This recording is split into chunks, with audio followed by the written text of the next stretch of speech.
Tambo was, in that sense, I don't like to say the father of the Constitution because that gives a gender connotation to it, but he was truly the key person in terms of determining the fundamental features of our new constitutional order at a time when it really mattered. Good afternoon to all of you, and thank you so much for joining us today. My name is Thandiwe Matthews, and I am the Chief Executive Officer of the Oliver and Adelaide Tambo Foundation. The Tambo Foundation was established 10 years ago in order to promote, preserve, and protect the legacies of Oliver and Adelaide Tambo. We do this through the implementation of community-based and advocacy projects that are centered on the Tambo values of ethical leadership, selflessness, integrity, and accountability. Last year, I did a radio interview with Bongani Bingwa on the relationship between and solidarity between the ANC and Zambia prior to South Africa's liberation. When I got back to the office, I had a call from a UCT professor named Dangwa Noyo, who had listened to the interview. And there a partnership was born. So a year later, after a lot of interacting and trying to figure out how this partnership would take shape and how we wanted to work together, we have the Unfinished Business of Liberation webinar series, Intention versus Implementation. Ultimately, this series seeks to answer some important questions, the most critical one for me being, what are the discrepancies between the ideals and intentions of the liberation movement that was led by Oliver Tambo for almost 30 years, and the lived reality of the majority of people out in our country 27 years after the advent of democracy? Today, we have on the panel of speakers, Albie Sachs and Thandiwe Matthews, and we're so happy to have them. So I don't have any doubts that this will be a very focused, a very fiery, and a very fun engagement. So I encourage everybody who has joined us here today to please ask questions and really participate fully, because it's a wonderful opportunity. So I'm going to hand over now to Natasha Ali. She is the communications manager for the Oliver and Adelaide Tambo Foundation, and she will also be our program director for today. So thank you once again for joining us. We hope that you don't just attend this one, but the other 4 that will be following. So thank you very much once again, and I'm handing over to you, Natasha. Good afternoon, everyone. As Zeng said, thank you so much for joining us. I'm just going to walk you through the program. It's a brief program. Professor Noyo from UCT will be speaking following this. And then we're going to jump straight into the conversation between Albie Sachs and Thandiwe Matthews. Following which we'll have a Q&A session. So if you're on the Zoom link, you'll see the Q&A box in the bottom of your screen. Please feel free to send your questions there, which I'll be posing to Albie and Tandi a bit later. If you're on the YouTube link, you can also type your questions in there. We'll be monitoring both platforms, and we'll try to get through as many questions as we possibly can in the time allotted. Please remember, if you're posting about this on social media, to tag the foundation. Our handles across all platforms is @Tambo Foundation, and the hashtag for today is Tambo Webinar Series. I'm going to now hand over to you, Professor Noyo. Professor Noyo is an associate professor at the Department of Social Development at UCT. He holds a PhD from the University of the Witwatersrand, a Master of Philosophy in Development Studies from Cambridge, and a Bachelor of Social Work from the University of Zambia. I'm so excited about our partnership with UCT, and I now hand over to you, Prof, to tell us a bit more about it. Thank you so much, Program Director, and it's quite an honor and privilege to be associated with such an auspicious initiative. I'm also very excited to be here, and I hope we are going to have robust and critical engagements regarding the whole notion of the unfinished business of liberation. I guess for us from the Zola Skweyiya African Social Policy Innovation, ZASPI, based at the University of Cape Town, the partnership really speaks to the notion of introducing this entity to South Africa and the world. The Zola Skweyiya African Social Policy Innovation is a research institute or a research unit that is operating under the auspices of the Institute for Democracy, Citizenship, Public Policy in Africa, which is also based at the University of Cape Town. It is also collaborating with the Center for Social Science Research at the University of Cape Town. It was established in 2020 to pursue a research agenda that is Afrocentric, globally focused, robust, innovative, and evidence-based.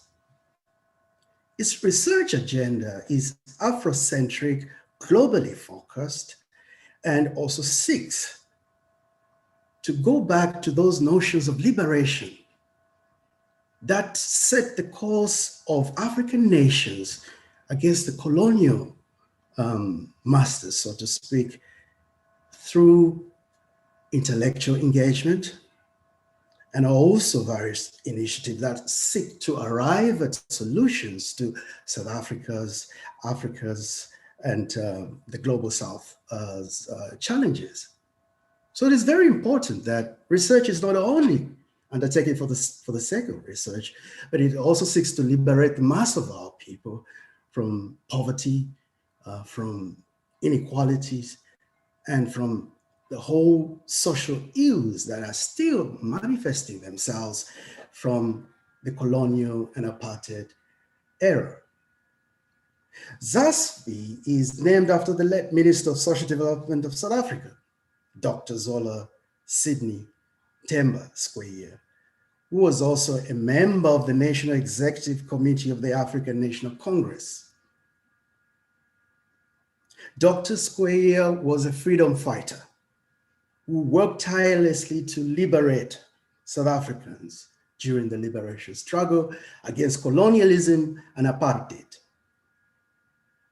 Later, when South Africa became a democratic country, Dr. Skweyiya fought for the dignity of the poor, of the marginalized, and the vulnerable, relentlessly so, and went beyond the call of duty. He was loved by the poorest of the poor across the country, and reservedly so. So ZASPI that stands actually for and is pursuing its research agenda while being guided by the principles that Dr. Skweyiya stood for, which are inter-area social justice, fairness, and inclusivity. I must hasten to make mention of the fact that Dr. Skweyiya was instrumental in laying a firm foundation for social development and social policy in a post-apartheid dispensation. More importantly, Dr. Skweyiya's leadership and went beyond just the South African landscape, so to speak, but he was doing tremendous work in Southern Africa, on the African continent, in the Global South, and even in the Global North. Dr. Skweyiya was respected across the social development spectrum and realm across the different continents. So it's very important to make mention of that fact. And bearing in mind, and this is actually, we are standing on the shoulders of a giant who was humble, a servant to his people, a liberation struggle icon who not only sought to drive government's agenda, but also sought to build bridges across class lines, across the race lines, across the caveats of different intellectual traditions. And he was very good at forging alliances. It is due to this kind of agenda and even the responsibility that is weighing on us at ZASPI that we will seek to endeavor to drive a research agenda that will seek to focus on the socio-economic and political conditions, not only of South Africa, but the region and the African continent, and hopefully to drive a cutting-edge, evidence-based research agenda. So we envisage to profile alternative and workable solutions to the endemic challenges of poverty, inequality, unemployment, social dislocation, destitution, and a plethora of social ills threatening the African continent. I thank you. The idea that the Constitution should talk not only about the one generation of human rights, which is political, but also other generations of human rights, social, economic, environmental, gender, and so on, that idea came directly from Oliver Tambo. It's a great pleasure to introduce you to our first panelist for today. We're lucky enough to call him a trustee of the Oliver and Adelaide Tambo Foundation, but I somehow think he's better known as a freedom fighter and then later a justice of the Constitutional Court of South Africa. Albie Sachs completed his PhD at the University of Sussex. He began practice as an advocate at the Cape Bar, and then in 1966, he went into exile where he studied and taught law in England and then later in Mozambique. And owing to his legal expertise, he, alongside Oliver Reginald Tambo, drafted the Code of Conduct and some statutes for the ANC. Albie has authored several books, including The Jail Diary of Albie Sachs, The Soft Vengeance of a Freedom Fighter, and my personal favorite, but in a very unbiased way, Oliver Tambo's Dream. Our second panelist for today is Thandiwe Matthews. Thandi is an admitted attorney and a doctoral researcher currently based in The Hague. I'm so grateful that there's no time difference between The Hague and South Africa, so we do get to have this afternoon with Thandi. She's formerly a senior researcher at the Human Rights Commission here in South Africa, focusing on the advancement and protection of civil and political rights.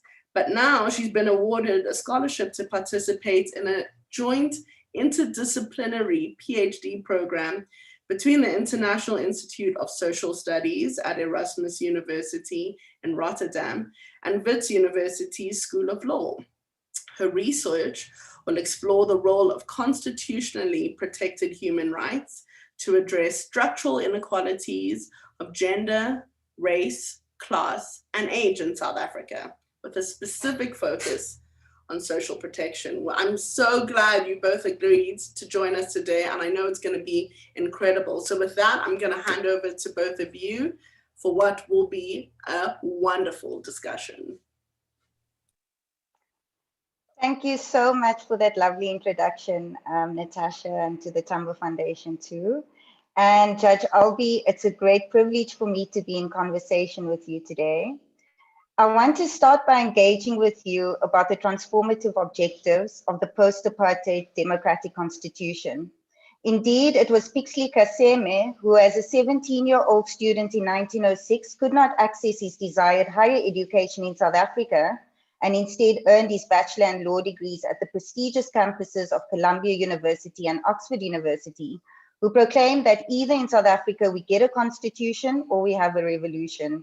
In your writings, you recall that the Bill of Rights would be an emancipatory instrument that wouldn't stop at the front door of a woman being abused in the home, nor at the farm gates if workers were being abused by the farm owners, nor at the entrance to the mine if miners were being abused. It didn't stop at the enclaves of white privilege, but applied throughout the whole country. Included in its progressive qualities were environmental rights, the first constitution in the world to expressly constitutionalize the right to a clean environment. It was the first constitution in the world to include sexual orientation in the list of forbidden grounds of unlawful discrimination.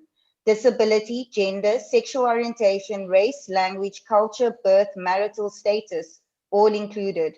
It included very strong rights against gender-based violence, not in a clause of rights for women, but under freedom in the freedom clause. It included rights to make decisions on reproduction as a right to freedom, a very progressive constitution in many different ways. Judge Albie, I'd like to hear your views on how the drafters envisioned achieving such laudable outcomes using the Constitution as a vehicle for transformation, given the context of our political history and in the absence of substantive economic transformation. And why do you think this gap exists between their intentions and our current reality? Is the failure rooted in the Constitution or something else? Okay, it's a very, very big question. Half of my life and a large portion of the life of the nation. But Zengi, right at the beginning, promised focus, fire, and fun. And I'm going to begin with the fun, because I've got glasses to match Natasha's glasses. Okay, now the fun part's over, and you'll get to the focus. I'm not sure if there'll be much fire. And I'm going to go back a bit.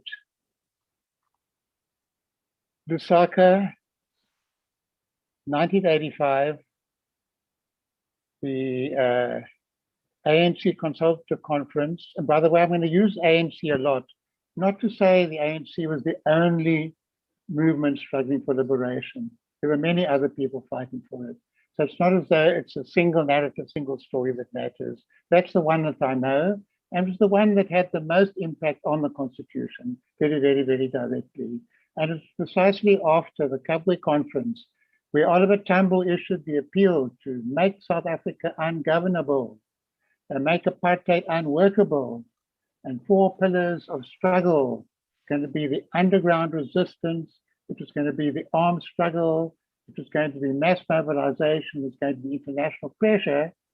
He also set up the Constitutional Committee of the ANC. So it was revolution and constitution. They were not seen as opposites, as one fighting the other. They were seen as parallel. And who was the deputy chairperson of the Constitutional Committee? A certain Zola Skweyiya. And so I'm so pleased, and I was so thrilled to hear that this very extremely important organization that's kind of scholarly and yet hands-on and engaging with Africa, and not just South Africa, and not just some imaginary scholarly world, is named after Zola Skweyiya. He was a very iconic person, quiet. He would have laughed if it'd been called a giant on whose shoulders people are standing. He'd say, that's for the circus. We're not a circus. And we were, in a sense, very odd for lawyers. 4 of us had PhDs. He was one, Teddy Pekani was another, but they also had another kind of training. They learned to use AKs. He was trained in Kazakhstan to use AKs, to be a soldier in Umkhonto Sizwe. And then he did a doctorate at Leipzig University. And then he worked at for the OAU in Addis Ababa. So you can't be more Afro-centered than to work for the OAU in Addis Ababa as a lawyer, but not just a lawyer doing technical things, a lawyer as part of the revolutionary struggle. Teddy Pekani also trained, one of the very first recruits, MK, willing to give his life for the struggle. That came first. Law came second, or third, actually. And then he decided the ANC, the liberation movement, wanted people with skills. And one of the skills would be lawyerly skills. And he went to Bulgaria, did a PhD there. The chair for the first years of the Constitutional Committee was Professor Jack Simons, who'd been a magnificent professor at UCT. The students loved him. He was detained for quite a long time. When he came back, the students, even the reactionaries, all drummed with their feet and on the desk. And he said, as I was saying before, I was so rudely interrupted. After 4 months in confinement, it was in prison, and to show their respect for him, he was now giving classes to MK combatants in the bush, the jungle of Angola, in the camps there. They gave him the highest honor that they could give to any freedom fighter. They sent 2 planes to bomb the house in which he'd been sleeping. What they didn't know was that he's suffering from malaria, so he left those houses, and the bombs destroyed an empty place. But that's how much they detested ideas, and ideas being part and parcel of the freedom struggle. And then I was the 4th one with a PhD, and I was actually blown up. So there are very few constitutional committees that can say, well, the bulk of the lawyers feeding into the concept of the new South Africa were so engaged in struggle as we were. They were willing to go to carry the fight to the enemy. In the case of Jack Simon, myself, the enemy came to us to try and destroy us. And that was the context in which we were thinking about the new constitution for South Africa. A key moment in the whole evolution of our constitution came when OR, as we called Oliver Tambo, asked Paulo Jordan to prepare a paper for a future South Africa so that we can be prepared when the time comes for negotiations, we can be prepared. Paulo, give us a paper to the NEC, not to the Constitutional Committee. And he said, we've got to get ready for the fact the regime will concede 1 person, 1 vote. They couldn't carry on with this blatant racism of the Bantustans, but they're preparing their defenses. They're preparing for counter-revolution. And counter-revolution will be based on white minority protection. Minority protection throughout the world has been something progressives have been supporting, because it's usually disfavored minorities who are subject to discrimination. In South Africa, the minority behaved like the majority. The majority were treated like the minority. That was the paradox. So the whites would claim minority protection in a new constitutional order so that they can say, we have votes for everybody, but our privileges can't be touched. And he said, what's the answer? And the answer, he said, is a Bill of Rights. Now, he didn't suck that out of his thumb. The ANC had a Bill of Rights in 1923. In 1944, during World War II, the ANC was saying, we're fighting Hitler internationally. There's the Atlantic Charter speaking about a future post-Nazi Germany. What about us in South Africa? What are our African claims? And in the African claims document, they included a Bill of Rights already in 1944, at the time the Youth League was being founded. 1955, the Freedom Charter is like a Bill of Rights in terms of the claims. So he said, this is our tradition. It's an African tradition. We are the ones who come up with it. And so that's our answer. We have a Bill of Rights for all South Africans, not for whites because they're whites in the minority, not for blacks because they've been oppressed, not for colored people because they are a minority, not for Indian people because they are a minority, for all South Africans because they're human beings. We can't imagine a united South Africa without basing it on the humanity of all our people. So we protect people not because they're majority, not because they're minority, because they're human beings. A Bill of Rights is essential. So that was already OR now. He didn't tell us he got that from Paulo Jordan, but it became the official policy of the ANC. And then the next year, the policy was to have multi-party democracy. So the Constitutional Committee was given those 2 foundational aspects by OR. Then there was a strange response in South Africa, because now there are some people from the white community speaking about a Bill of Rights. And black people were worried. If they say enthusiastic about the Bill of Rights, what is it they want to protect? Somebody even called it a Bill of Whites, not a Bill of Rights, a Bill of Whites. And their concern was, you'll have majority rule, votes for everybody, but a Bill of Rights will protect the property, the privileges, the power of the whites. So at the University of Natal, Durban, black students set up an anti-Bill of Rights committee. Now the press people are saying we're against the Bill of Rights. There's something, I don't want to use a South African term, going on there. So I'm thinking about it, and I'm saying we can't be against a Bill of Rights. We've got to be for a Bill of Rights, but we can't allow a Bill of Rights to become a narrow instrument for protecting the status quo. We've got to turn the Bill of Rights around to make it emancipatory. A Bill of Rights for the marginalized, for the poor, for the dispossessed, for the masses. Why should we hand over a Bill of Rights to the bourgeoisie? We use that term quite a lot then. We've got to claim it for the people. And that's where the idea of the Bill of Rights for the abused partner at home, for the mine worker, for the farm worker, and so on, came out.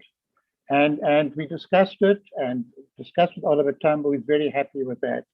And so I brought out a paper then for the ANC membership. It was published by Hastings Law Journal, in fact, internationally in 1989. Heinz Klug, who's been very influential in supporting our struggles, happened to be at Hastings at that time. And we developed the theme of the 3 generations of human rights. The classical civil and political rights of the French Revolution, the American Revolution, then the social democratic rights, social rights of the 19th century, but also the Russian Revolution, countries like Sweden and so on, the rights to food, to shelter, to education, to housing, and so on. And thirdly, the environmental rights coined by a UN operative from Czechoslovakia, in fact, in the 1970s. He wanted to get green rights on the agenda. And they didn't sound like ordinary human rights. So he coined the 3 generations of human rights. And so I felt, we discussed it on the committee. Tambo was completely in favor of that we want a Bill of Rights, including social and economic rights, and also the rights to peace, the rights to development, and the rights to clean environment. So that's that historic background. Then we had a seminar in 1988 in Lusaka. Can you imagine an in-house seminar, revolutionary organization having an in-house seminar at the University of Zambia, in fact. And there were about 70 of us, a big detachment from MK, our diplomats all over the world, administrators, a few people from home secretly there. And we were discussing the constitutional guidelines for a new South Africa. And that's when we drafted those elementary guidelines. And we've taken the decision, we don't want to draft a constitution in exile. The people of South Africa must draft their constitution on South African soil.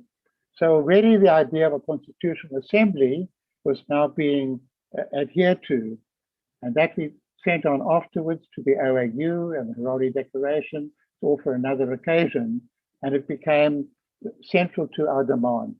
We don't negotiate a new constitution for South Africa while we're in prison, while we're in exile. We only negotiate the mechanisms to get to a new constitution. Talks about talks, becoming talks about talks to get back into South Africa. It ended up with a 2-stage constitutional process of a constitutional assembly. So the first constitution, the interim constitution, had a Bill of Rights. It did not include social and economic rights. That was seen as too controversial. Finally, Constitutional Assembly, Parliament now, not CODESA, the democratically elected Parliament. The majority of people, overwhelmingly Black, overwhelmingly been in prison, in exile, in the underground struggle, in the UDF, in other formations, in the union movement, in the women's movement.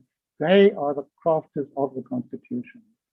If you want to give anybody hell, give the democratically elected people in Cape Town at the Constitutional Assembly hell.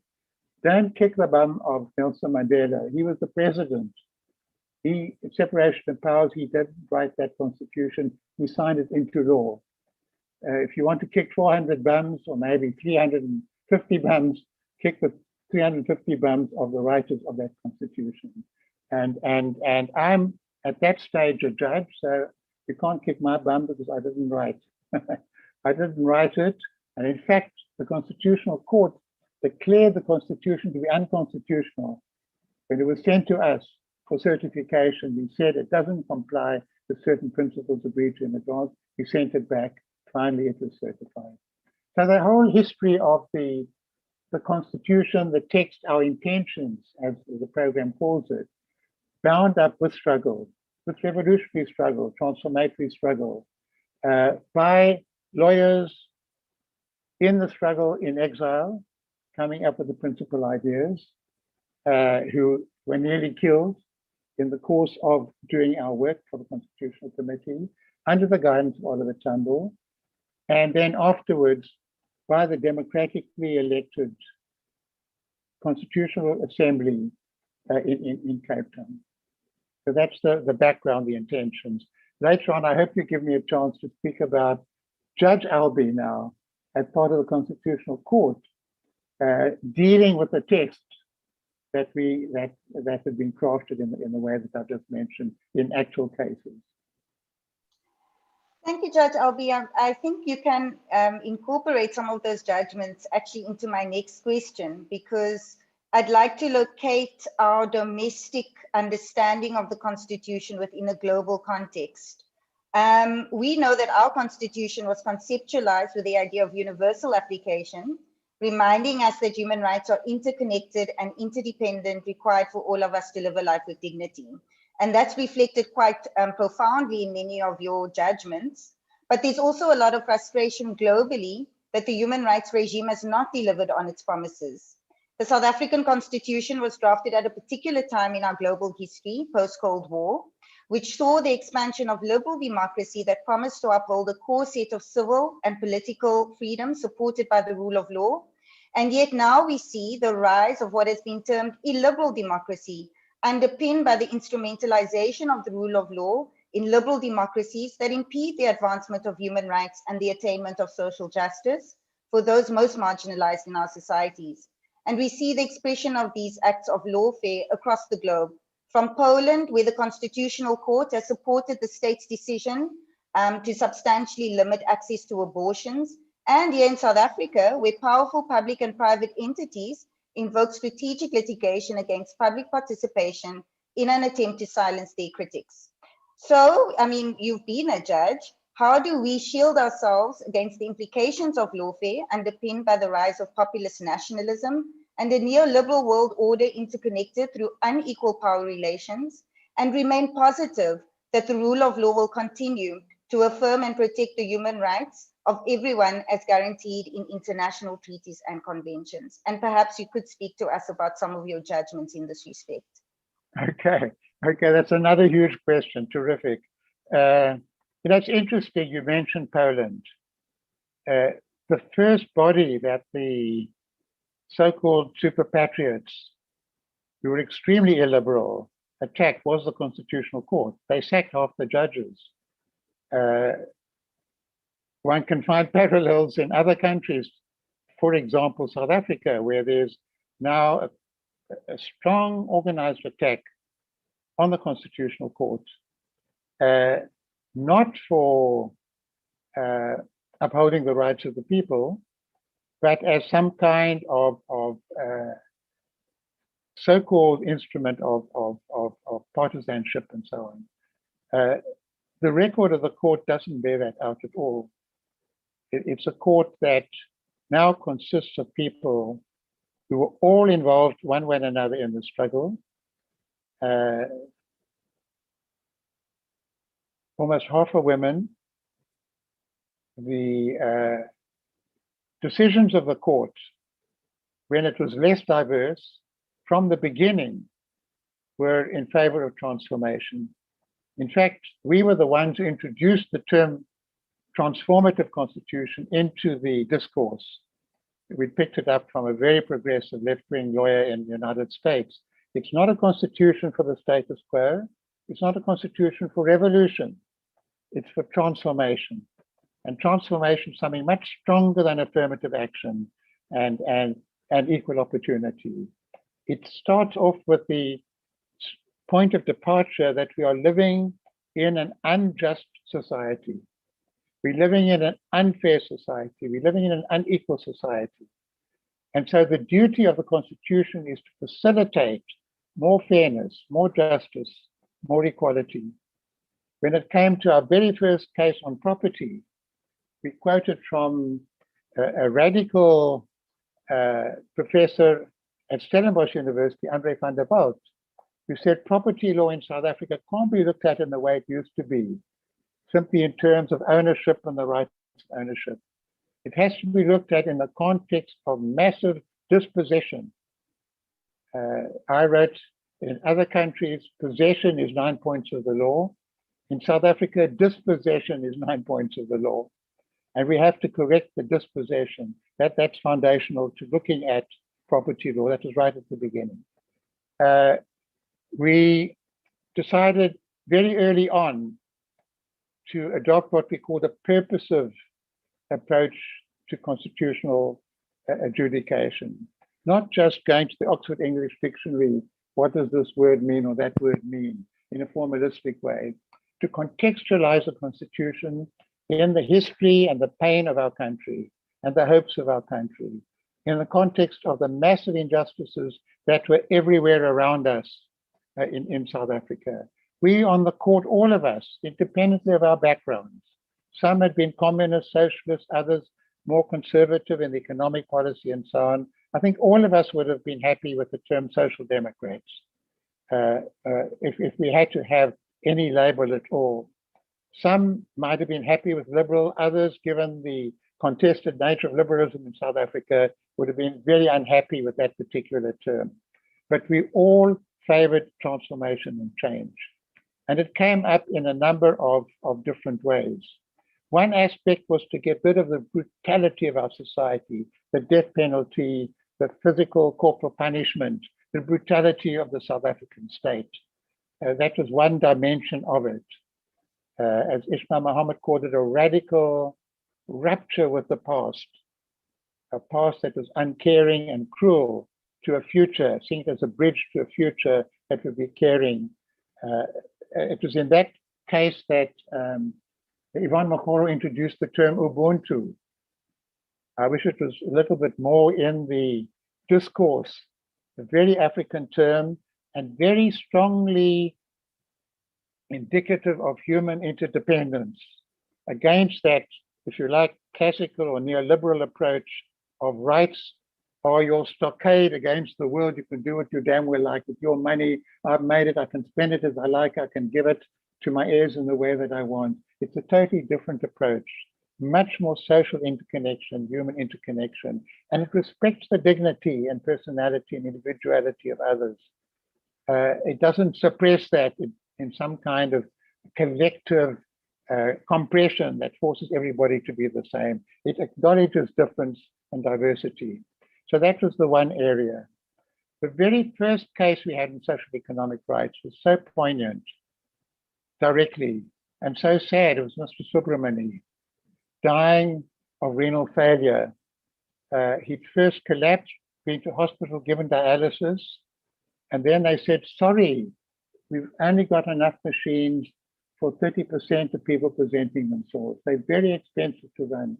We need our money for mother and child protection. We need our money to deal with HIV/AIDS. We need money for everything else. So we haven't got enough for dialysis for everybody. And he had private dialysis. It was ruining his family. He came back to hospital. He said, I'm dying.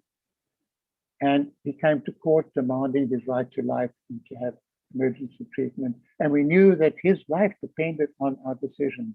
It was so hard. It was so heartfelt.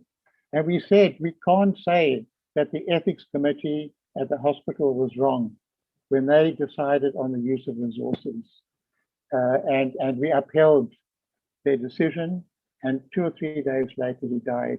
The law clerks were furious with us. You could have found the money. You could have found the money. You could have found the money.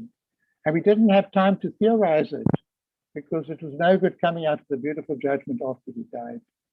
I remember saying to counsel in the hearing that he was so agonized. It reminded me of the days when I used to fight against capital punishment in apartheid courts. I felt that agony, that my client's life depends on me. And he had that agony.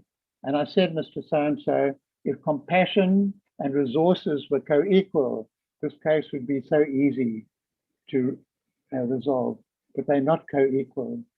And I developed a theory of rationing according to constitutional criteria is built into the nature of social economic rights. But the next case was the Grootboom case, and we knew this was the big one. This is the big one.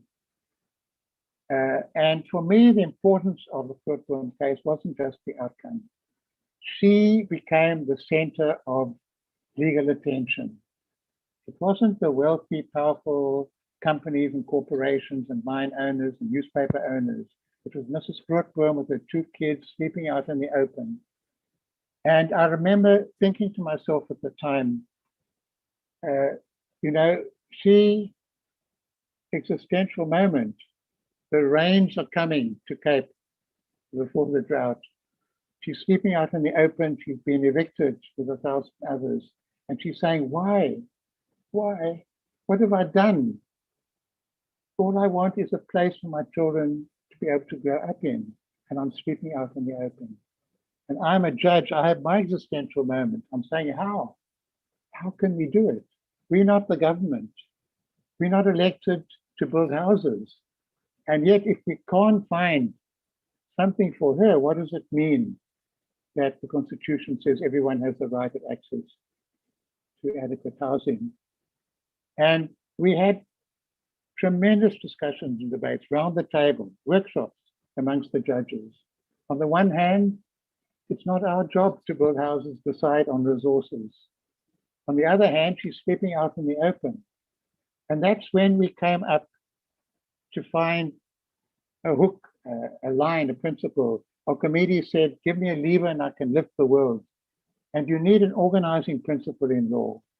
And we found the principle in the duty on the state in the Constitution to take reasonable legislative and other measures progressively to realize the rights in its available resources. The term reasonable then became that anchor, that hook. And lawyers are used to the term reasonable. We use it in terms of negligence all the time, driving. We use it in terms of force that you can use in self-defense. Reasonableness is contextual by its very nature, and it's proportional by its very nature.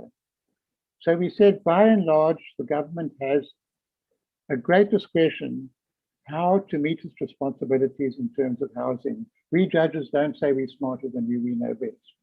But what's unreasonable in her case was you have a very good housing program by international standards.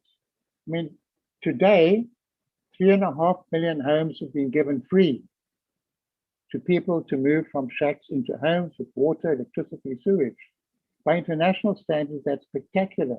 It means maybe 15 million people, a quarter of our population, have moved. It's meeting its international obligations. But they mightn't be the best homes, but they are, and they're far away from work, and there are many other criticisms I can adopt. But by and large, it's meeting constitutional standards. In one respect, it didn't. It didn't allow for victims of fire, flood, and eviction in desperate circumstances. So we said the state is under a duty to make provision for emergencies like she was in, but we found our hook. The next case was the Treatment Action Campaign case, the right of access to adequate health care. And that was such an intense case. The court was filled with people wearing T-shirts saying HIV positive, black, white, brown.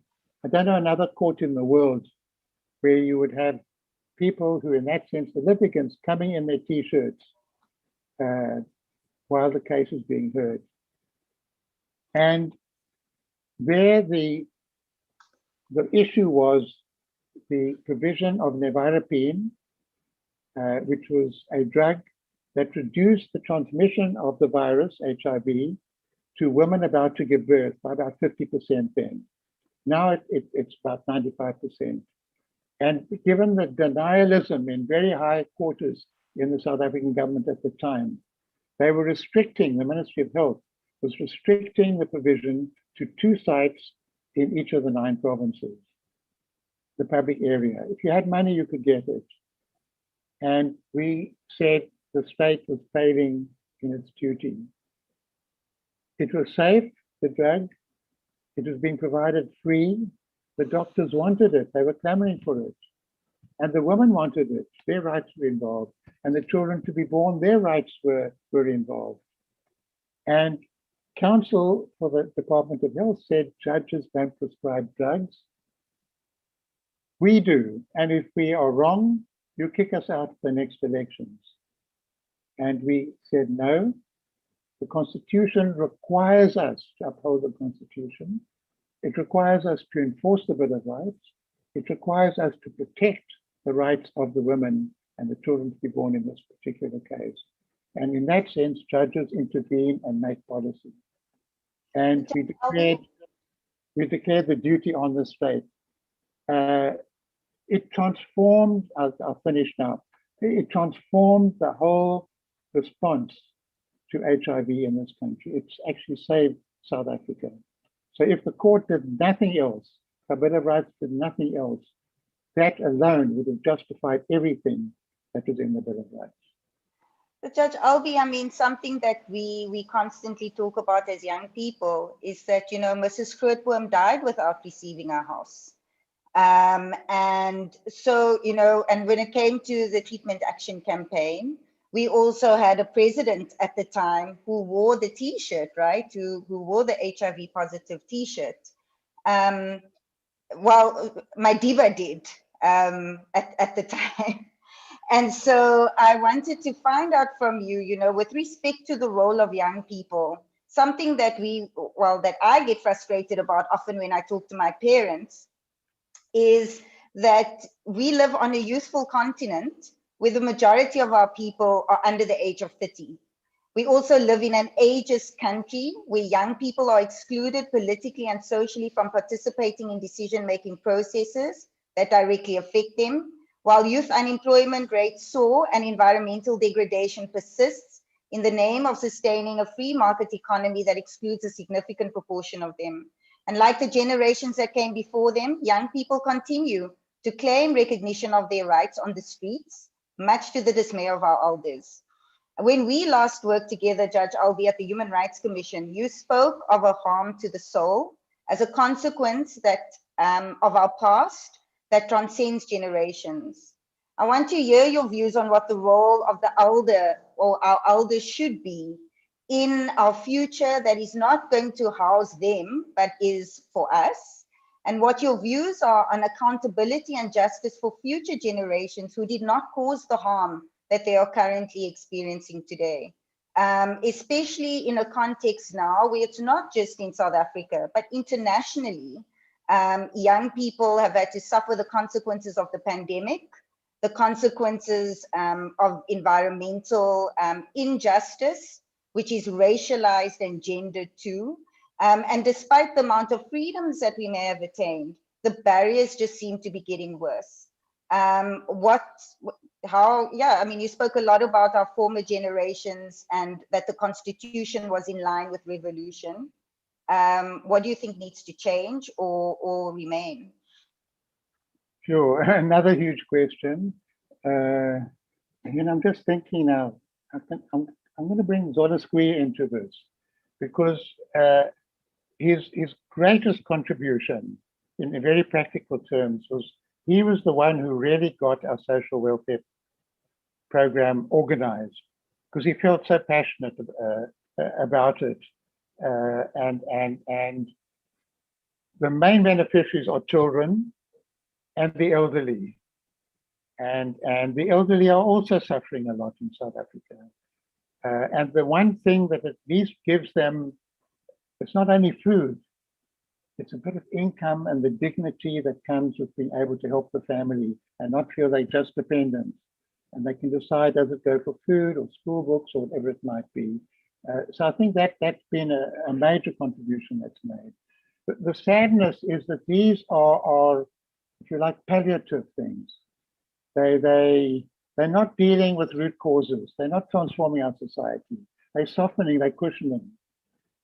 In my younger days, maybe I would have said, well, they're bad palliatives because they're staving off the day of revolution. If the people suffer more, they'll fight back more. I like to feel I've humanized myself since then. I think it's actually wonderful that we are cushioning the impact of these divisions. I don't know the answer to the economy. Just the other day, I heard of a group that are fighting for the rights of the over 35s. They say we are the worst off because we're not considered for any programs. And we are too old to get the jobs that are there for the youth. So clearly, I think comprehensive responses are required. In an unjust, unfair society like ours, every generation, in a sense, is harmed. Every generation has possibilities they didn't have before. How do I feel as I hate the word veteran. I don't mind being called a stalwart. That gets a little. Veteran means, okay, be very nice. Let us idolize you. Let us stand on your shoulders, but shut up. And I don't want to shut up. But I just want to say how invigorated I've been by the younger generation. Even although people like me are often the main targets, even although my whole life is wiped out,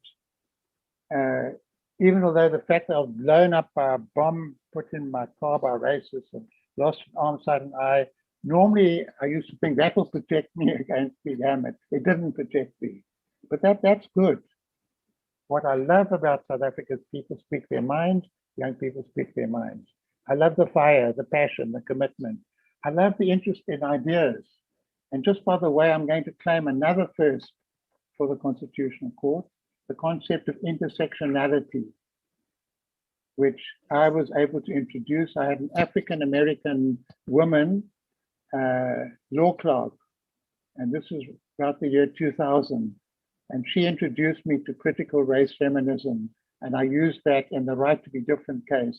So we introduced intersectionality, and recently that was used to protect the rights of domestic workers.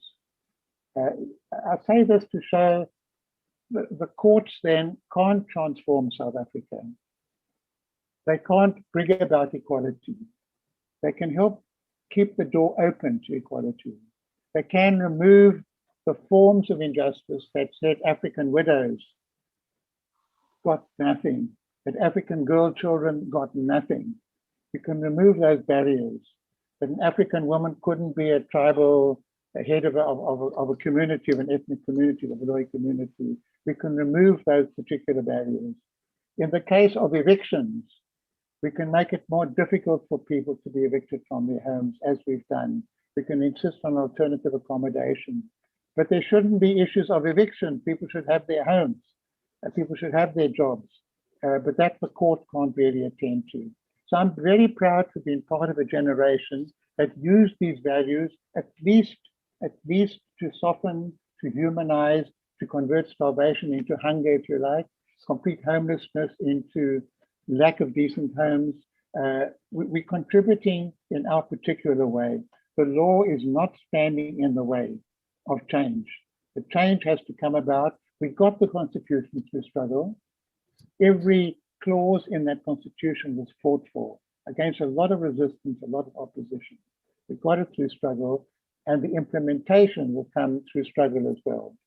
The last point, at the height of the fall struggle, I'm invited to speak to law students at UCT. And I'm so excited. I love this intergenerational interaction because it gives me a new lease of life. Hooray, I've got a golden period now. The fact that I'm ancient is actually a virtue. And I entered that room in the Kramer buildings, and I saw 200-300 young people, maybe 2/3 black, 1/3 white. I got so excited. They were so challenging. They were so demanding. They were so eager.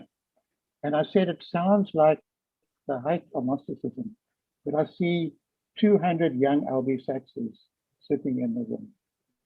So it's not to say, follow in my footsteps, try and be like me, listen to my ideas, but it's to say, have the passion that we have the idealism that we have the willingness to debate, discuss, argue about everything that we have the irreverence that we have the daring and the challenge, and also have the fun and the laughter and the music and the dancing and the affirmative expression.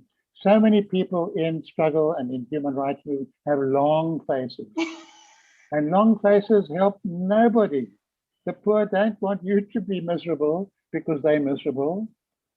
Doesn't mean you've got to laugh at or pity or jeer at, but be exuberant, be energetic, be creative, even sometimes be rude to the Albie Sachses of the world, but be honest, be authentic, work together, listen to others, absorb from our experiences what's good, and continue with the ethics of the Oliver Tambo, the thoughtfulness of the Oliver Tambo, the human empathy of Oliver Tambo, and the pride that he had. The pride he had. He felt deep in his heart as an ANC leader, as an almost Anglican priest, as O.R. Oliver himself. We African people, we will show the world, we will show our compatriots, we'll show everybody that we can live together as equals in one country, that we can express our humanity as equals in this country. We know it. We've suffered for being who we are as Black people. And we believe in this non-racialism, not as a non-anything, but as a way of affirming our humanity, as if you like, an aggressive, embracing, outgoing form of social affirmation, if you like, Ubuntu in action. We believe in all that. That's our culture, that's our tradition. That saw us through terrible things. And I've just remembered the point I wanted to make long ago at that seminar when I had to introduce why we needed a Bill of Rights. And I said, we need a Bill of Rights. It makes us look good, everybody agreed. For strategic reasons, the Oliver Tambo reason, and we need a Bill of Rights against ourselves, against corruption, against frailty, against the temptations, abuses of power. That was in 1988 in Lesotho, when I still had two arms. And that theme was very, very strong in the minds of the revolutionaries. We've seen heroes in other countries ending up using their power to accumulate wealth for themselves and their family, throwing opposition into jail. We've seen failures inside our own organization, and we wanted to guard against that. And that was the ethos, if you like, the spirit, the Oliver Tambo spirit, that those of us on the Constitutional Committee wanted to impart to our documents. Thank you, Judge Albie. I mean, my last question before I hand over to, or the last point I want to make before I hand back over to Natasha to take us through to some questions from the audience is, you know, on the one hand, I'm really happy that you mentioned the importance of art and culture and being a global citizen. Sometimes I worry that we've become so inward looking, not just in South Africa, but I think globally. We forget that we form part of a world where, you know, the ripples will always have an effect. And we've kind of, you know, and I think that's also a consequence of the pandemic. We sit at home. At the moment, I'm in my bedroom. I don't really get much people contact. We live behind our screens a lot. And we forget that we form part of a global humanity where there's lots of things happening. Young people throughout the world are challenging the courts to take responsibility to protect the environment for future generations. We see very progressive judgments coming out of Europe in that respect and Latin America. Yet at the same time, we also see the rise of authoritarian leaders that are willfully rolling back rights that were hard earned. We still see the colonization of some of our world's people, and we forget about the liberation struggles in other parts of the world of people that supported us through our liberation. And so something that, you know, I think is important for us to remember is that we do form part of a global humanity, and that at the same time, in order for us to celebrate human rights, it also means celebrating the self and taking care of who we are through song and dance, as you say. And I think sometimes you're right, lawyers tend to forget the importance of being happy people and not working all the time. But Natasha, if you'd like to take us through some of the questions that you may have received from the floor. Sure, thanks both of you. The first question that we got is that, Albie, you said we need a Bill of Rights to guard against abuse. That's why it was created in large part. Thandi, I want to ask you first, and then you, Albie, can also answer. How did this happen then? How are we where we are now in terms of corruption, in terms of state capture, if we had this impeccable document that formed the blueprint of this country? How did we get here despite this beautiful thing? Well, Natasha, for me, I think the challenge really is a lack of rights consciousness amongst our policymakers. I think we've become a governance structure where we've adopted kind of a tick box approach. On the one hand, I think the Constitution has been a remarkable document for us, as Judge Albie had said, to give us some global standing.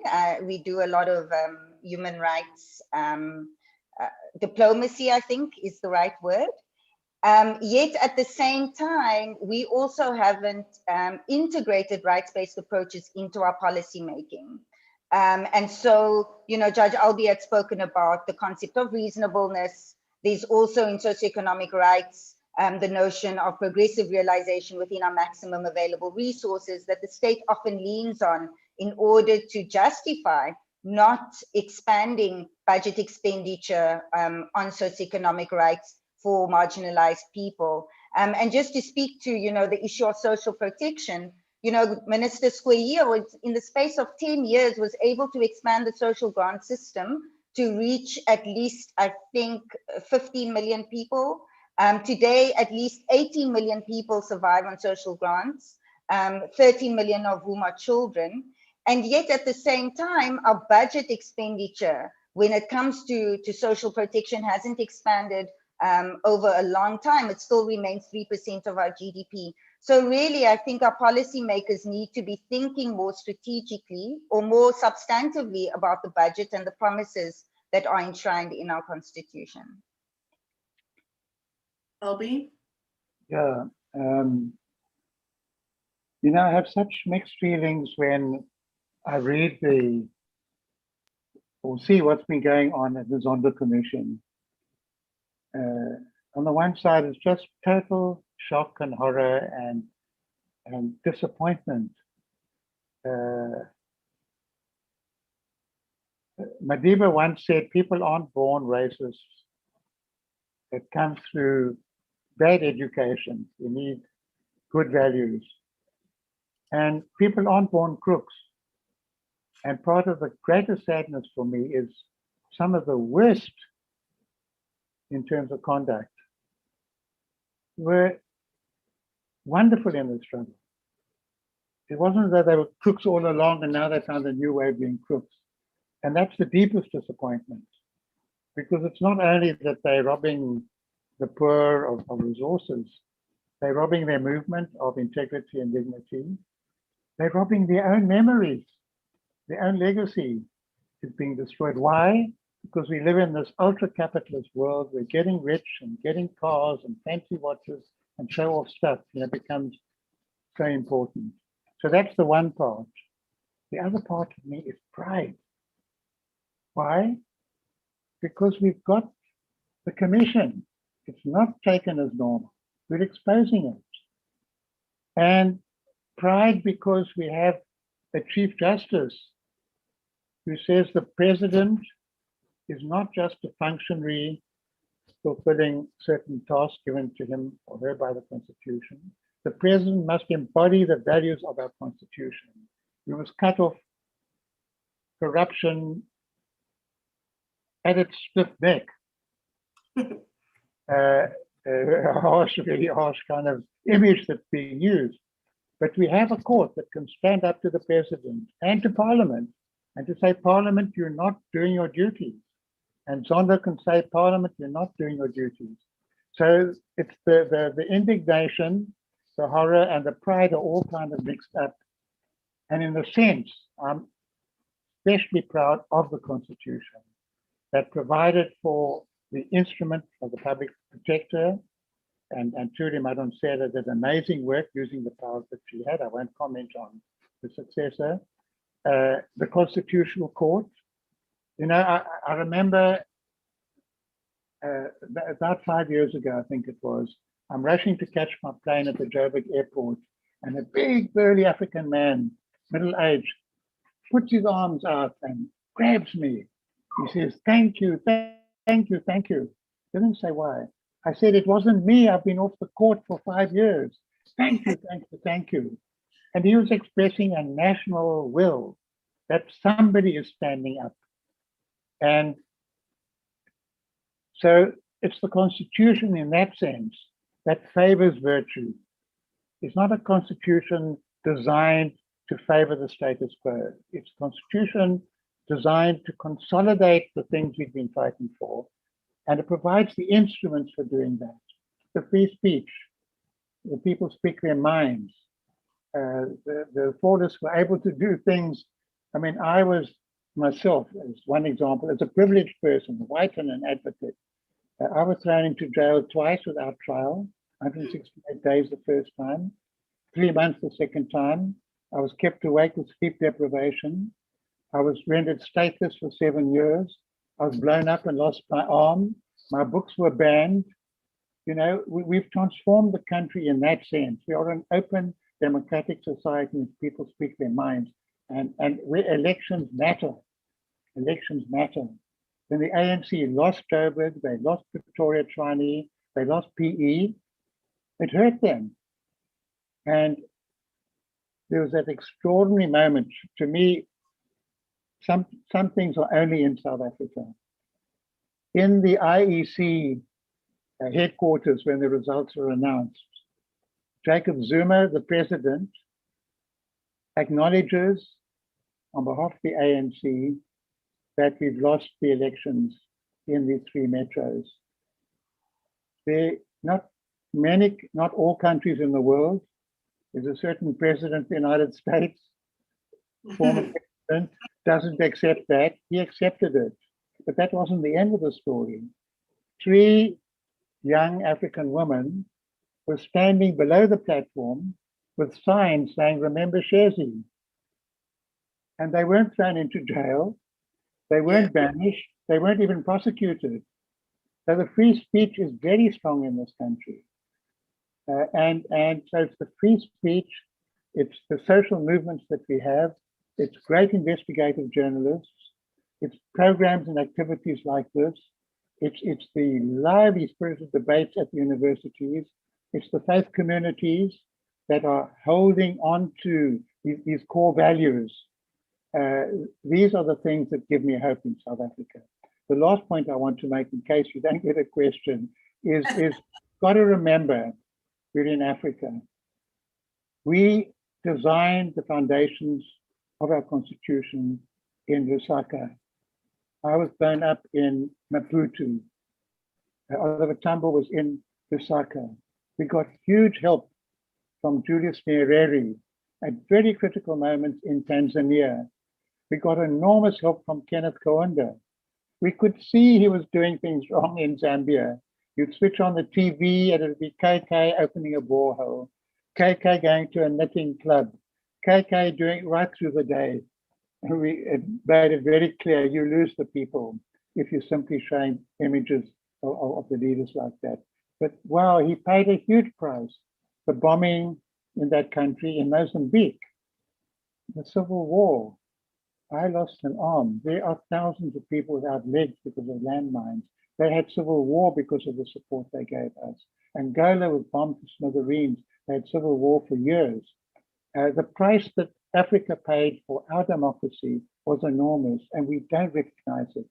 I was a refugee, if you like, not an asylum seeker. I felt I was a freedom fighter, but Mozambique gave me a job, it gave me work, it gave me an opportunity to be at the university and to contribute and to learn so much in that country. And if we do nothing else in South Africa, we have to acknowledge not just a debt, but a continuing relationship and a connection with countries that paid so heavily for our constitution. That was very, very well said. I'm going to move on quickly because I want to try and get through as many questions as possible. Thandi, Anne asks, and I'm going to paraphrase a little bit, do you think there's a lack of interest by our MPs and citizens in the Constitution? Do we need to go on like a constitutional roadshow or an educational roadshow? Do you think that's part and parcel of why there is a discrepancy between the intention of the Constitution and its implementation? I think so, Natasha. I mean, I don't think we've done enough human rights education in our schools. I think a lot of compromises were made in terms of shielding our children from the reality of our history, right? So there are many books that should be incorporated into school curricula that have not been. I've been told sometimes it's to shield people from potential white guilt. I don't know. But we don't know the history of where we come from. And if we don't know the history of where we come from, we can't appreciate how much has been sacrificed in order for us to be free and to make our Constitution a living reality for everybody. I don't think it's easy. I think based on what Judge Albie has said, of course, in 25 years, we've been able to achieve much in South Africa. And I say that sitting in Europe, where there are many, things where I'm quite amazed at how quickly and efficiently we are able to do things in South Africa. Yes, there are very significant barriers, but at the same time, there are also those who work within our state that are doing a really good job. However, I don't think that there's enough conscientization happening. I come from a generation, or not a generation, a family that was quite embedded in Black consciousness.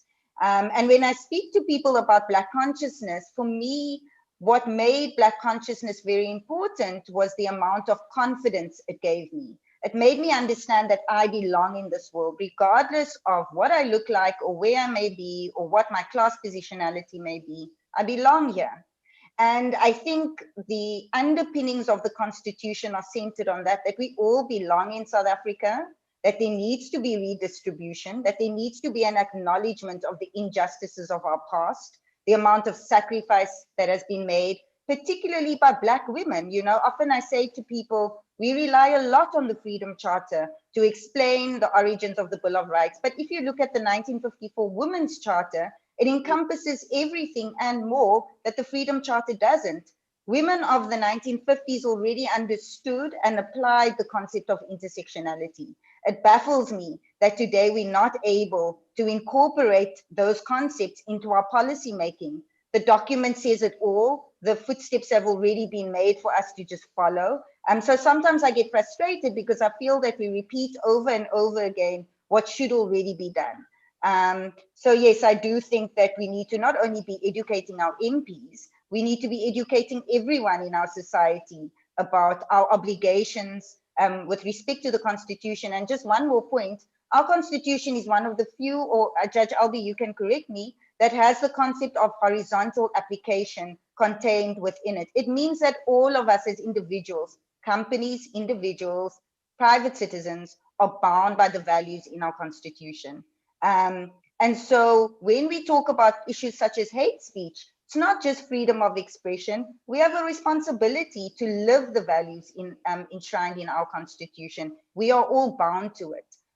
So it's not just about the vertical application. It's not just about the government's responsibility. It's about all of our responsibility. Thank you. Robin S., who I believe is one of your students, Thandi, says, it has been mentioned that the South African Constitution features a pioneering equalities clause. which was inspired by the work of Kimberly Crenshaw. In a similar vein, the 1988 Brazilian Constitution features an innovative clause apropos the social function of space in cities, which was inspired by the work of French philosopher Henri Lefebvre. I hope I said that right. Despite these constitutional innovations, both South Africa and Brazil remain some of the most unequal societies in the world, especially for Black people. Are South Africa and Brazil the constitutional analogues of the phrase, all fur coat and no knickers? Say that again, all? All fur coat and no knickers. Thanks, Robin, for making knickers to Albie Sachs twice, but thanks. Tan, I'm gonna pose it to you, and Albie, if you want to climb in after that, sure. Well, I mean, thank you for the question, Robin. And yes, I do think that there's obviously a gap between what was conceptualized and the reality. And Judge Albie, maybe you can speak more about the notion of separation of powers. And, you know, if we look at the Mazibuko judgment, where we wanted to incorporate the notion of a minimum call for the realization of the right to water, and the court, you know, had a different view on that issue.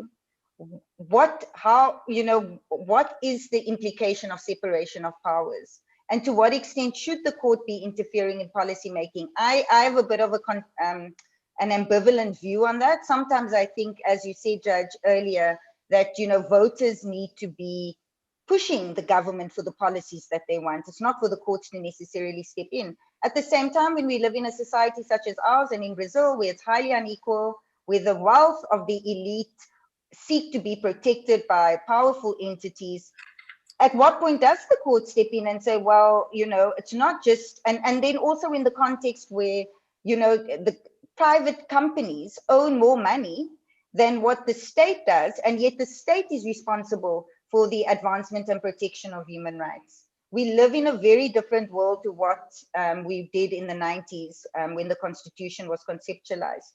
So I'd like to actually hear Judge Sachs's views on the notion of separation of powers and whether you think it needs to be adjusted at all. Albie, before you answer, I just want to pair your answer with a question from Neil Coleman, because I think they're sort of talking about similar things. Neil says, Thandi correctly poses the question of how you advance the progressive realization of socio-economic rights in the context of the notion of available resources. This is a central provision of the Constitution. Therefore, the courts cannot shrink from probing, one, whether the state is progressively realizing rights or taking decisions which retrogress rights, example, imposition of austerity, which reverses gains which citizens have made, or the termination of the COVID grant to 6 million unemployed South Africans in the midst of a pandemic. Two, claims by the government that resources aren't available to realize human rights, when numerous South Africans and the international experts have shown that availability of resources can be expanded in multiple ways through creative approaches and with the necessary political will or commitment to human rights.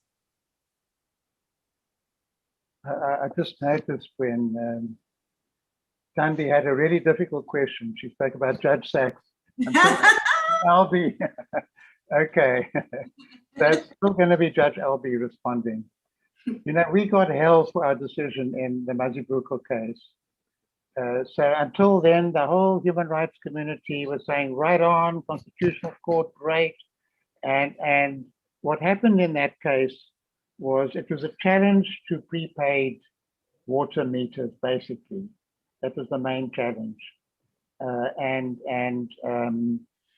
It was a case that had very strong technical aspects in terms of evidence and comparing Houghton and payment in Houghton with Soweto and issues of massive stealing of water and pipes leaking, and a whole range of different things came into it.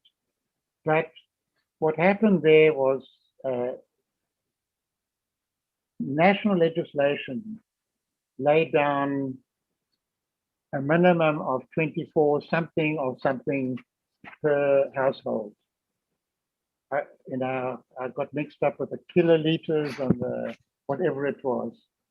The municipality of Johannesburg went well above that, to say 35. I'm now guessing the figures. That was taken on appeal, and it was raised by the Supreme Court of Appeal, and the human rights, social, economic rights people took it to the Constitutional Court, expecting us to raise it even more. And we didn't. I think we even lowered it below what the Supreme Court of Appeal had said. In terms of the minimum floor, there was a minimum floor, and it was well above that minimum floor. But we didn't accept in general terms the argument that was put to us in the People in Action Campaign case, that these are individual rights, and individuals can come and say, I want a school place, I want a hospital bed. We said it's not required by the text of the Constitution, and I know what I was thinking. The person with the best lawyers, the sharpest elbows, would get the hospital bed. And that's what happened in Colombia. It's the middle class, not the poor. And money was taken away from the poor and given to treat powerful, not powerful, but determined middle class people with good lawyers. It was interfering with budgets. And it was individualizing what had to be social programs. So we rejected that approach. And I think myself correctly as a strategic approach. There was a moment for me that was very important. Wim Krengrove was arguing, and he's very persuasive, saying everyone has the right to, the state shall take reasonable measures to progressively realize it's an individual right. And then I said, but does that mean that somebody living high up in the mountains, wherever it might be, has a right to have an expensive piping, hugely expensive, to reach her home or his home, equal to that of the same expenditure can reach 300 families lower down? And he said, yes. He said, that's a very emotive argument. I said, but these are very emotive issues. You can't get away from that. So some degree of rationing, fair rationing, is built into the very nature. Anyway, for me, it was a marvelous dialogue with principal counsel, and I'd like to feel principal judge dealing with it. I think our failure in Mazibuko was to expand the reasoning and argument. There were like 5 technical issues, all brilliantly dealt with by Kato Regan. Very smart, very quick. She's very smart, she's very quick. And sometimes you have to be less smart and less quick for the readers to give more of the context and not just resolve the dispute. I've chatted to Kate about it, and I think she accepts that, because we all got held, and it's a collective judgment. We were unanimous in terms of our approach. The language was hers. So we have to take it on the chin. You're in the public domain. The human rights community held up Mazibuko as somehow epitomizing the retreat of the Constitutional Court judges into neoliberalism. I'm totally unpersuaded by the arguments, but I'm happy to accept that we didn't do enough, apart from saying in the opening that water is life. We didn't do enough of that kind of language all the way through to show the concern for the poor, the indigent families, the others, to uphold the program.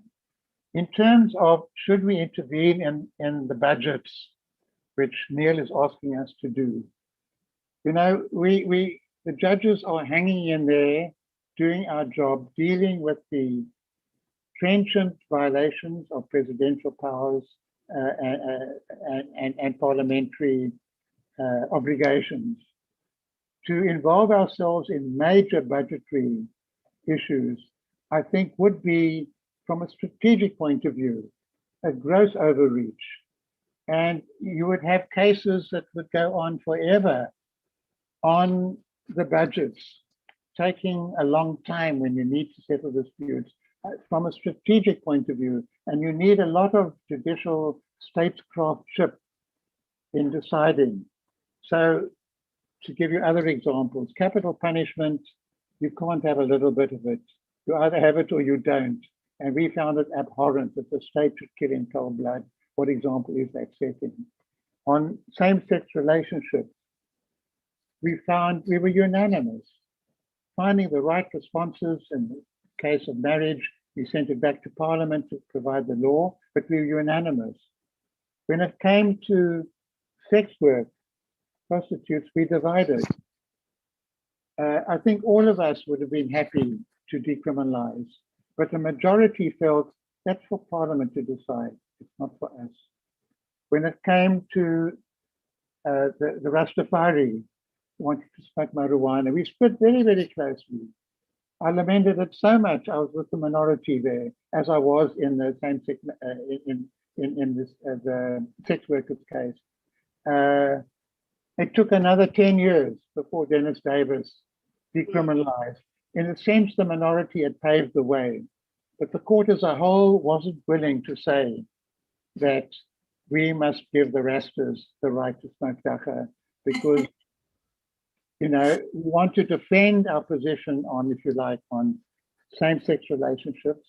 We want to defend our position on capital punishment. I'm speaking for myself now, not for my colleagues, which are very powerful moral questions. That's something else that's got to be fought out in the legislature, in the debates. So strategy becomes very, very important for the judges.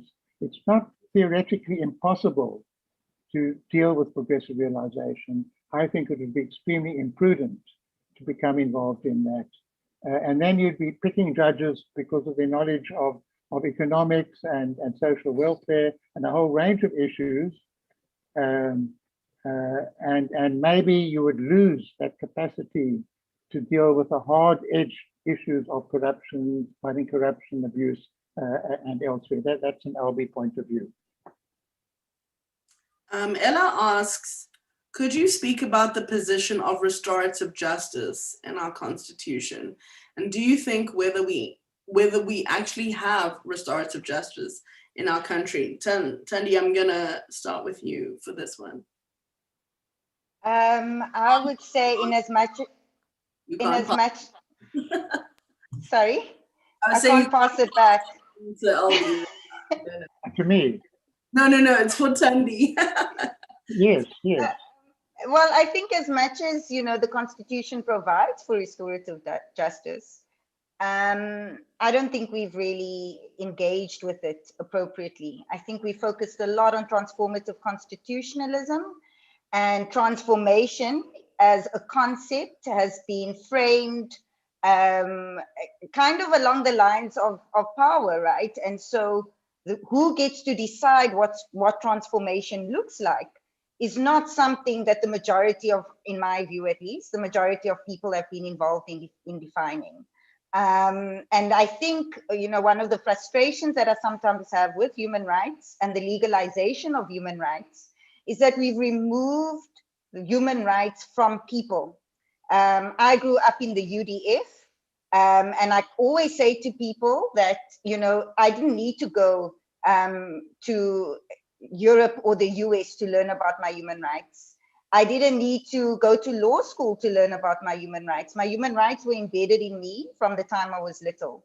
And so I think that the notion of justice being assigned to law is problematic in my view. It's not just, law is one element of it, but we've kind of outsourced our human rights realization to the lawyers.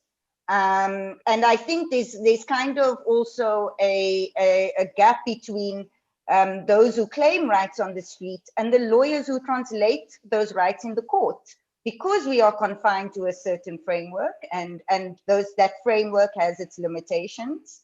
That often you will see that regardless of the amount of times that we go to court, there's still a disjuncture between what we go to court for vis-a-vis what people want on the streets, because that's always evolving. And I think one of the things that we need to start doing more of is as constituting part of the elite, and I put that in inverted commas as lawyers, is actually engaging with people and with society as people, not just as your client or as the poor in inverted commas or as objectifying people, but actually being able to understand people articulating their needs on their own terms, and claiming rights on their own terms. And I do think, Judge, with due respect, I do think that's where we've kind of failed in a way, that we've fallen into the trap of liberal human rights frameworks and the institutionalization of human rights,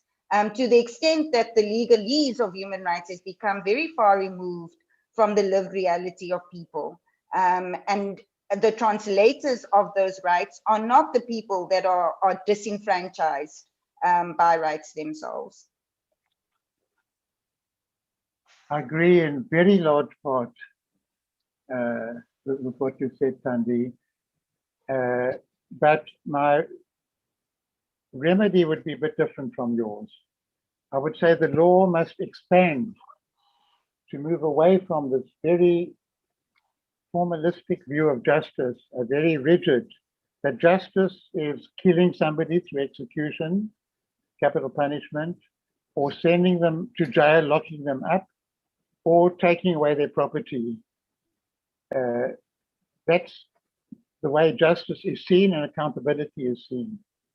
Already in the 19th century with juvenile justice, the idea of a totally different approach, restorative justice, was developed.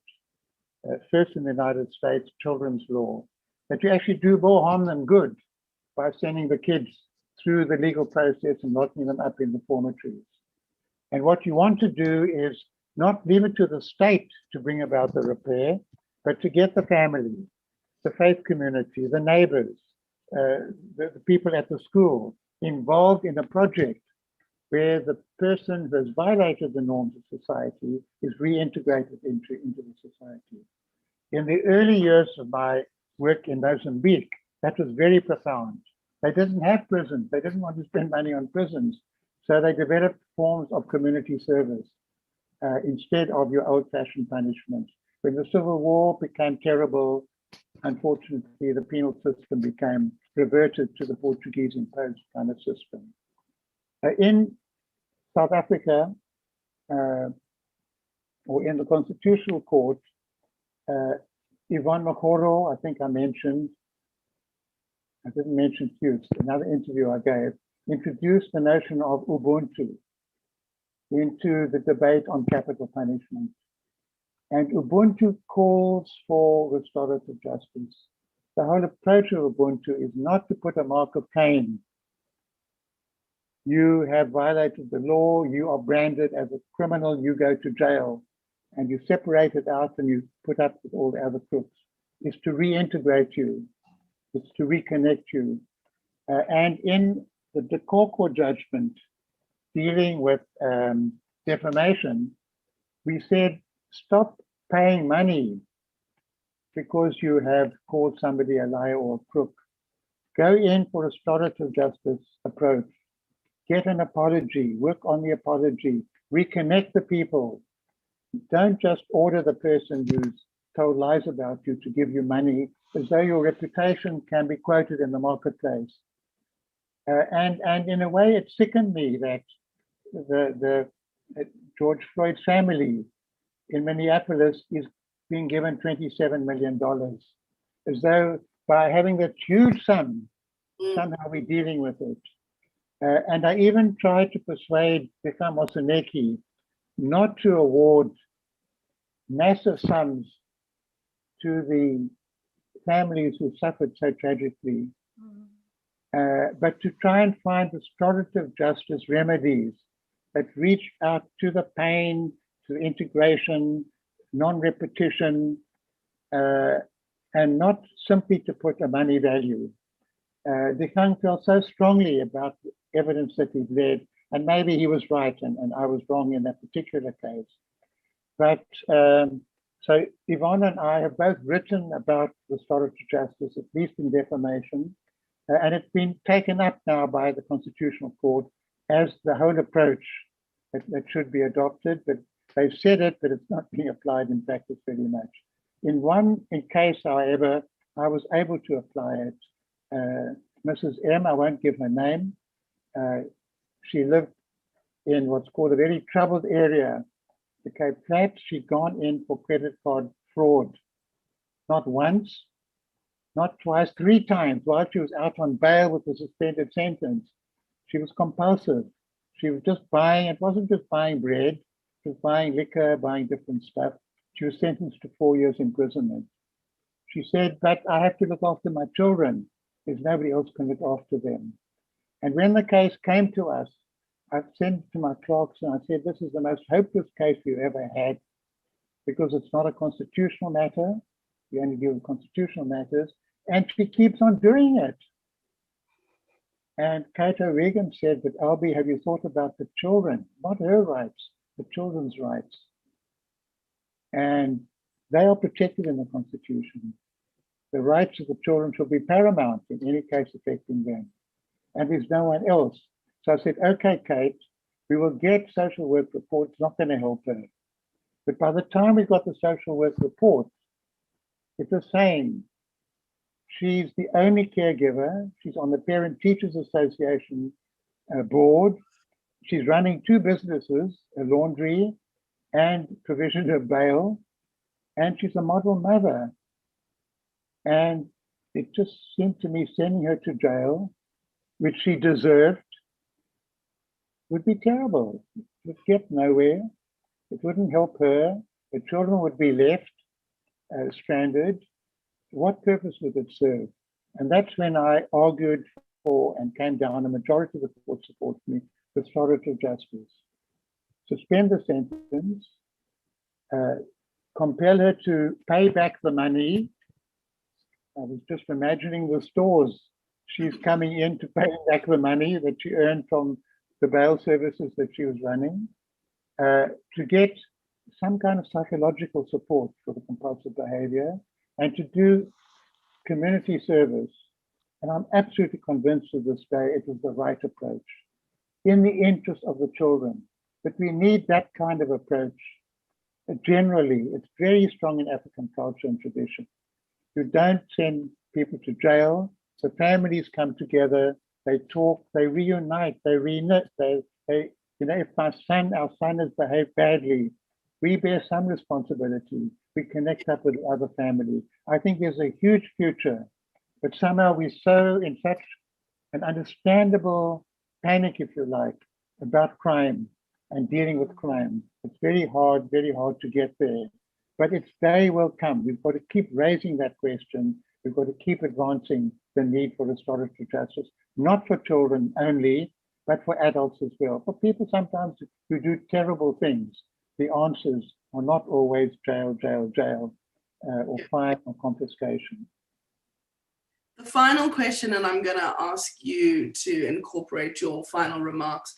The series that the foundation is doing with ZASPI, with AMSA, with the Oliver Tambo School of Leadership is about the unfinished business of liberation. And obviously every webinar will tackle different aspects of it. There's a land reform one, there's the right to clean environment one, and there's the gender equality one.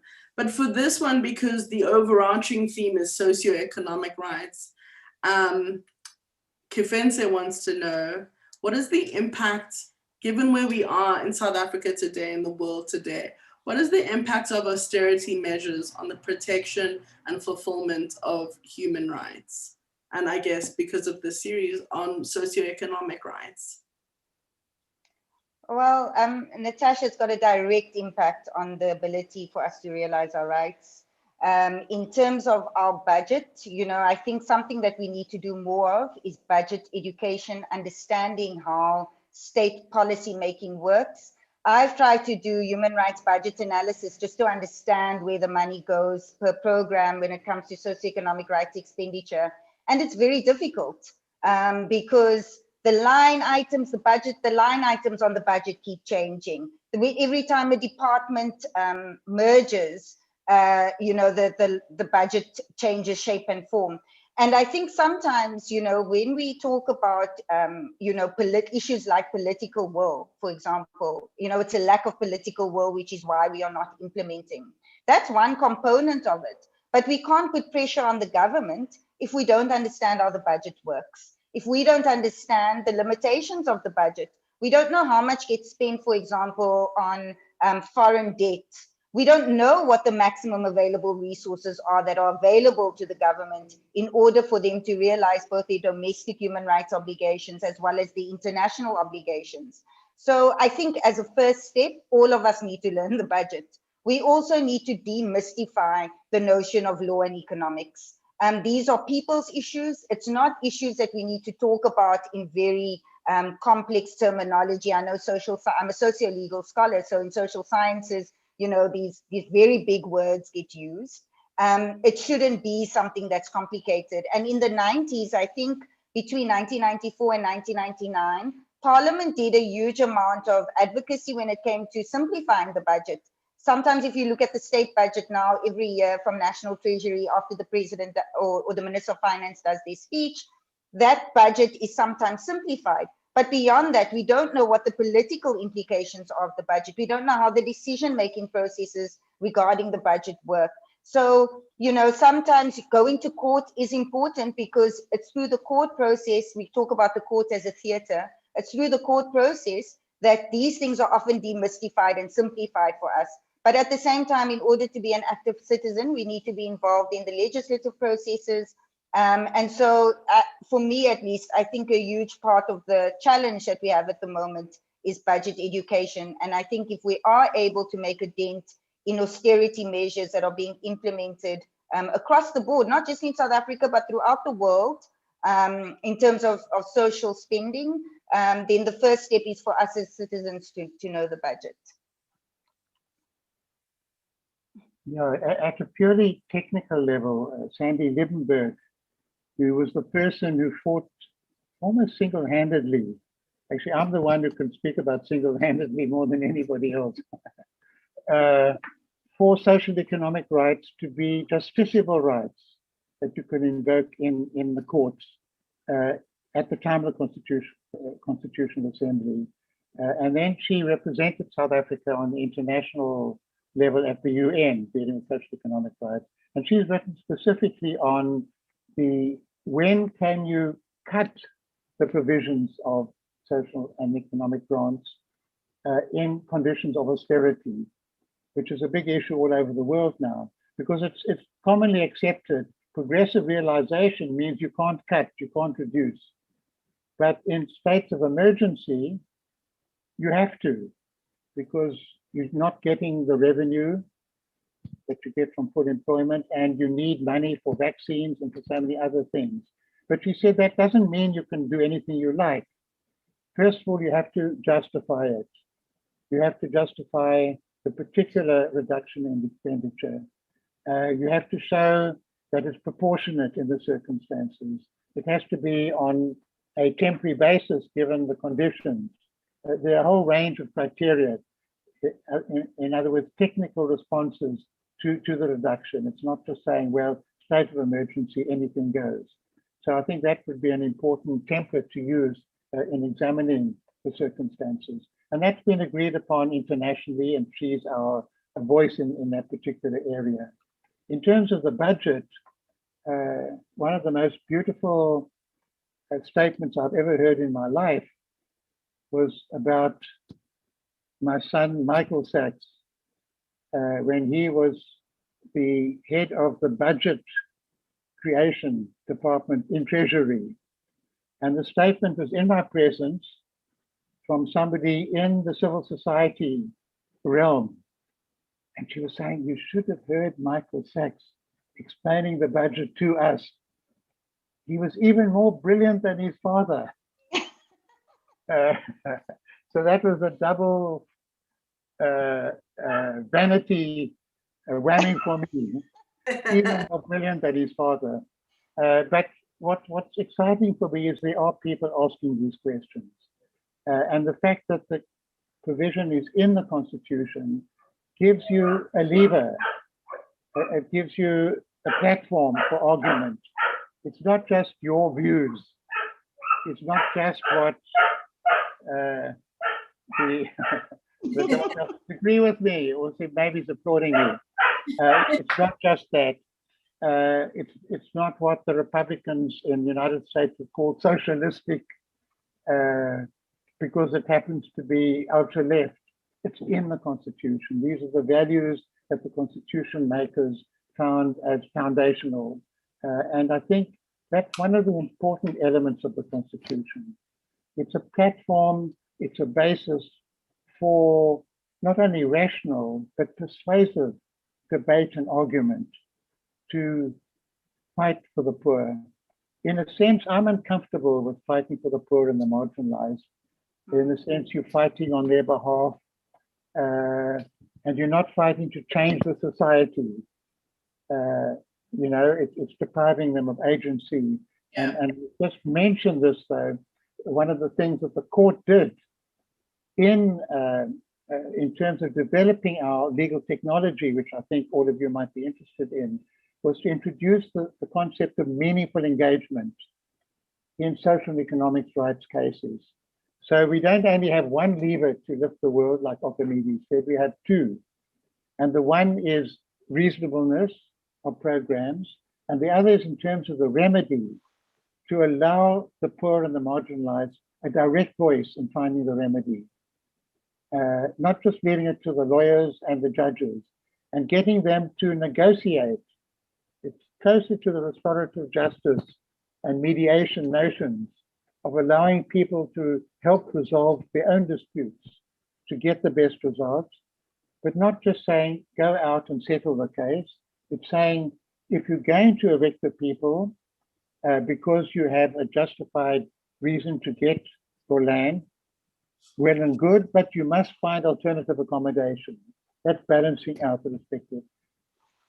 Maybe some of the people concerned have a very powerful claim. They've been there for years. Others only moved in 6 months later. They don't have the same kind of, work it out. Let that community itself be involved in finding the solution. And we did that to say the poor mustn't just, homeless mustn't be seen as an abstract mass. They're people with names, with families, with histories. And the home isn't just a shelter over your head. The home is the place where you dream, you have intimate relationships, where you somehow protected against a world that's very hostile and often very threatening. You've got to respect that. It's part of your dignity. Home is a place where you can study, you can read, where you can debate, discuss things. All of these aspects of humanizing the claims that are being made are important.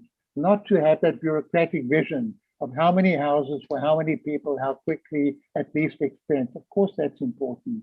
But bringing the people in, giving them a voice, and doctrinally, we did that through developing Zach Yacoub, who's the main author, utilizing some words I'd used far less powerfully in the Port Elizabeth municipality's case about meaningful engagement for mediation.